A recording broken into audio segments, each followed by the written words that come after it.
Hello दोस्तों, नमस्ते, प्रणाम। मैं नीता मौर्य सूरत से अपने यूट्यूब चैनल पे आप लोग का स्वागत करती हूँ, सभी यूट्यूब फैमिली के।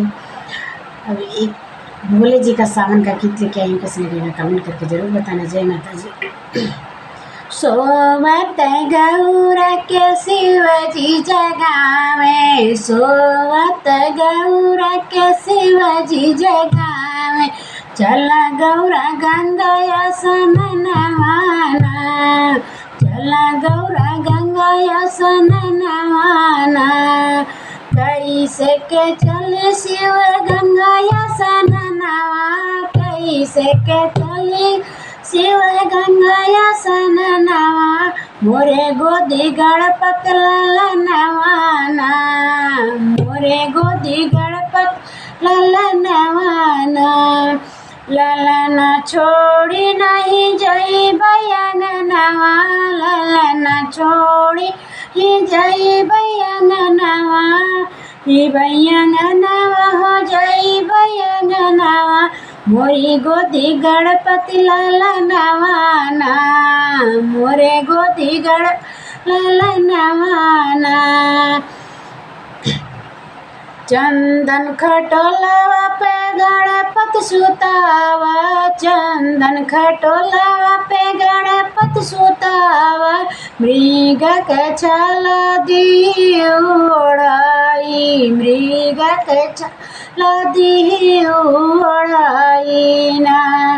नंदी बैठी के गणपतिया गोरी है, नंदी बैठी के गणपति गोरी है, चला गौरा गंगा स्नान नहाना, चला गौरा गंगा स्नान नहाना।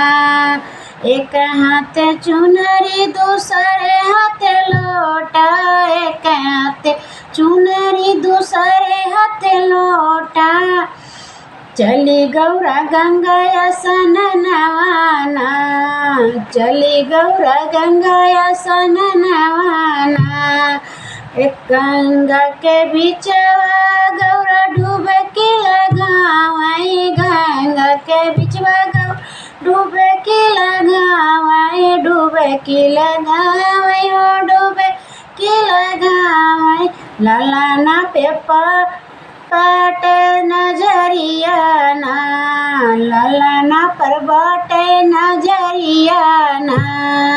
गंगा नहाई गौरा शिव संगे बैठी, गंगा नहाई गौरा शिव संगे बैठी, भक्त वर्धन दे लगी भक्त वर्धनवाना, दे लगी भक्तन के वर्धनवाना।